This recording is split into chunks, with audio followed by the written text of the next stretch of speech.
So our water heater, electric, has a problem. Put it in back in 2016, it's 2023. And I put some insulation on the hot pipe. This is the cold pipe. No problem with that. But the hot pipe, oh, what's going on here? That looks terrible. Oh, I'm going to have to take that off. Doesn't look good at all. So I've just cracked this water line to let the water out.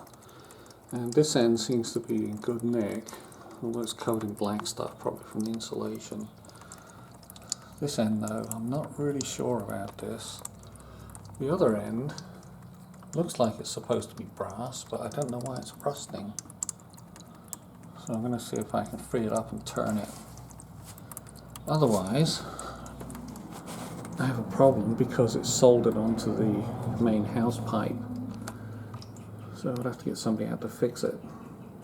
So I was able to desolder the end of that rotten looking fitting with my trusty old Ace propane torch, which I think I've had since 1982 or 3, something like that.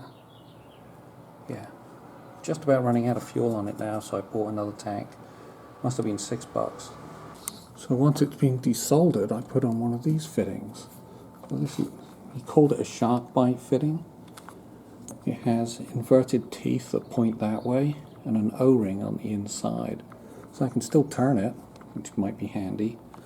And then it ends in a fitting that I can join to a pipe, but not that one, it's not long enough.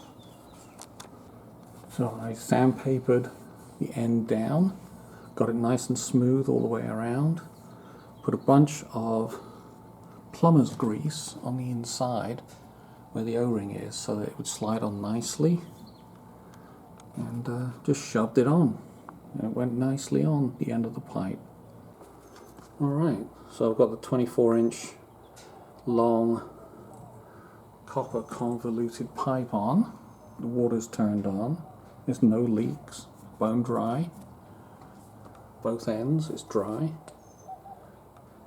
So I'm thinking I'll just put insulation over the copper bits only and stop short of this end. Okay, so the final touch, putting some insulation on, but not over the end fittings. Alright, I feel good about that until the water heater actually breaks.